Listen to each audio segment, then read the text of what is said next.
এক ভদ্রলোকের 5 ছেলে। বড় ছেলের নাম বাঙ্গা, মেজ ছেলের নাম বাসি, সেজ ছেলের নাম পচা, তারপরেরটার নাম মুত এবং ছোটটার নাম পাংচার। একদিন ওদের বাড়িতে এক অতিথি আসছেন। তখন তাদের বাবা বললেন, আপনি এসেছেন, বসেন বসেন, বাঙ্গা চেয়ারটা নিয়ে আয়। তখন অতিথি, না না আমি বসবো না। তখন তাদের বাবা বললেন, আরে না বসুন, কয়টা ভাত তো খেয়ে যাবেন, বাসি ভাত নিয়ে আয়। তখন অতিথি বললেন, না না জাস্ট খেয়ে এসেছি, খাবো না। তখন তাদের বাবা বললেন, কিছুই খাবেন না? তা হয় না, পচা দই নিয়ে আয়।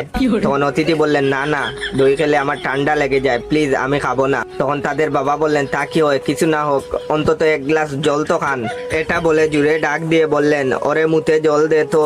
তখন অতিথি বললেন, আপনি থামুন মশাই। তখন তাদের বাবা বলল, ইস আপনি কিছুই খেলেন না, ভালো লাগছে না আমার। তখন অতিথি বললেন, আমি চললাম, পরে আসবো। তাদের বাবা বললেন, আপনি হেঁটে এসেছেন, আপনাকে কিন্তু আমি হেঁটে যেতে দেব না। এটা বলে বললেন, পাংচার সাইকেলটা নিয়ে আয় তো বাবা। এটা শুনে অতিথি তো বেহুশ। দিনের বেলা এক মেয়ে নাম্বার চাইছিল, আমি বলে আব্বুর নাম্বার দিয়ে আসছি। এখন রাতে খাবার খাচ্ছি, ওই মেয়ে আব্বুকে কল দিছে। আব্বু আবার সব সময় লাউড স্পিকারে কথা বলে। তো ফোন ধরার পরই ওই মেয়ে বলতেছে, আজকে যে রাস্তায় দেখা হলো, আপনি নাম্বার দিলেন, আমি আপনাকে ভালোবাসি। আব্বু শুধু বললেন, কে? এটা রং নাম্বার। হঠাৎ মাংসের হাড্ডি আটকে গেল গলায় আমার, বারবার হিচকি দিচ্ছি। আম্মু দেখি দৌড়ে রান্না করে গেল। আমি ভাবছি হয়তো পানি আনতে গেছে। এখন দেখি আম্মু বটি নিয়ে আইছে। আব্বু দেখি বাত ফেলে লুঙ্গি উঁচু করে দৌড় দিল। গলায় যে হাড্ডি আটকে ছিল বয়স, সেটা নিচে নেমে গেল। পরিবেশ ঠান্ডা। আম্মু দরজায় দাঁড়িয়ে আছে বটি নিয়ে। আমি উঠে পানি এনে খেলাম। বয়ে হাত কাঁপছে, পানি খেতেও পারছি না। সব জায়গায় একটা করে ভালো মানুষ থাকে। যেমন দেখেন আপনাদের মাঝে আমি, এই আর কি। ভি, কি হয়েছে ভি? ভি, আমার কথাটা তো শোনো ভি। ভি, আমি আর জীবনে থেকে লাভ দিব না ভি। ভি, আমাকে ছেড়ে যেও না ভি। ভি, যাওয়ার আগে থেকে নাম্বারটা তো দিয়ে দাও ভি। কি ব্যাপার, সারাদিন শুধু মোবাইল ঘাটলে হবে? খাওয়া দাওয়া তো কিছু করতে হবে। যাও একটু খেয়ে আসো, যাও। গার্লফ্রেন্ডের ফোনে কল দিয়েছি। হঠাৎ দেখলাম একজন ভারী গলার মহিলা কল রিসিভ করে বললেন, হ্যালো, কে বলেছেন? তখন আমি বললাম, কি ব্যাপার, গলাটা যেন মুঠা মুঠা লাগছে। তারপর আমার হঠাৎ মনে পড়লো এটা হবু শাশুড়ি মা। তখন আমি বললাম, হ্যালো, আসসালামু আলাইকুম, আমি গ্রামীণ ফোন থেকে জয় বলছি। তখন তিনি বললেন, হ্যাঁ, কি জন্য কল দিছেন? তখন আমি বললাম, ম্যাম, আমাকে এখান থেকে কল করে বলা হয়েছে যে টাকা কেটে নেয়। তখন তিনি বললেন, ঠিকই ধরেছেন, আমার কি সুন্দর মাইয়াটা, কত ভালো ছিল, এখন কোন হারামজাদার পাল্লায় পড়েছে, তার সাথে সারাদিন পটর পটর করে। আমি যদি ওই হারামজাদাকে পাই তো ওর প্রেম করা গুচায় দেব। তখন আমি বললাম, ম্যাম, আমরা কোনো ব্যক্তিগত সমস্যার সমাধান করি না। তখন তিনি বললেন, আচ্ছা, তোমার গলাটা যেন চিনা চিনা লাগছে, তুমি সেই হারামজাদাটা না তো? তখন আমি বললাম, না ম্যাম, আমি না। তখন তিনি বললেন, না তুমি। আমি বললাম, না আমি না। তখন তিনি বললেন, না তুমি। তখন আমি রেগে গিয়ে বললাম, দূর সাত্তার মাথা, হ্যাঁ আমি আপনার মেয়ের বিয়ে, কি করবেন করেন তো, আপনার সামনে দিয়ে মেয়েকে তুলে নিয়ে আসবো।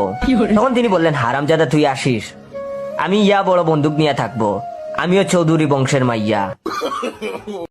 আপনি শুনলেও অবাক হবেন, 2030 সালের পুলাপানদের দরখাস্ত লেখার স্টাইল এইরকম হবে। বরাবর প্রধান শিক্ষক, বিদ্যালয়ের নাম বাইরের মেইন গেটে গিয়ে দেখা আয়েন। বিষয় পরীক্ষার ফি মাফ করার জন্য দরখাস্ত। জনাব, সালাম দিয়া লজ্জা দিলাম না, কথা হইতেছে গিয়া। বাপে আমারে 5,000 টাকা দিয়েছিল।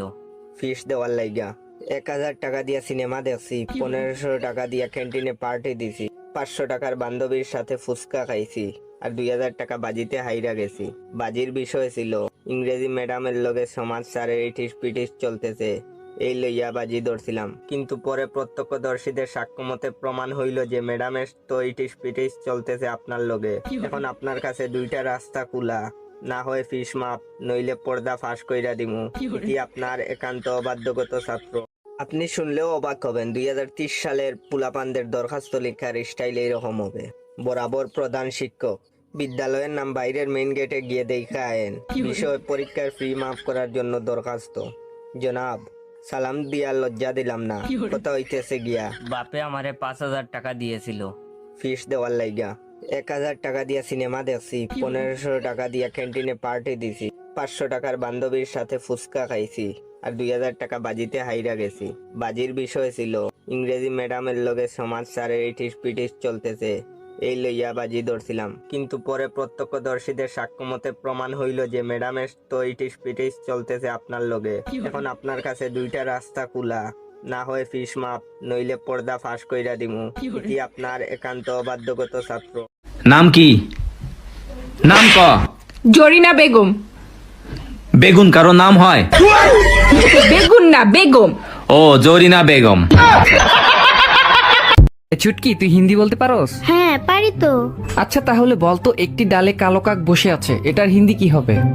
ডাল মে কুছ কালা হ্যায়। কিরে, তোর মন খারাপ কেন? আর বলিস না, কালকে 32টা দাঁত বের করে মোবাইলের ফেস লক দিছিলাম। তো কি হয়েছে? আজকে আমার একটা দাঁত পড়ে গেছে, এখন আর মোবাইলের ফেস লক খুলতাছে না। সব নষ্টের মূলে হলো এই পি। পি ফর পড়ালেখা, পি ফর প্রেম, P for phone, P for pass, আর পি ফর এই পাশের বাড়ির কাকিমা। আর এই পি দিয়ে যাদের নাম, তাদের থেকে খুব সাবধান। পি। তুই আসলে চাস কি? আমি তোরে কিস করতে চাই। স্বপ্নে এটি চিন্তা করবি না। স্বপ্নে তো অনেক কিছু করে লেছি। থাপ্পড় মারলি না? দেখ আজকে স্বপ্নে কি কি করি তোরে। মনের দুঃখে বিষ খাইতে গেছিলাম, ওমা খেতে গিয়ে দেখি বিষের মেয়াদ নাই। ভয়ে আর খাইলাম না, যদি মইরা যাই। তুই আমার বউরে কি মেসেজ করছস? আমি শুধু ভাবিরে সালাম দিছি। এটা কিসের সালাম দিছস? দে তো মোবাইলটা কি সালাম দিছে? আসসালামু আই লাভ ইউ কুম।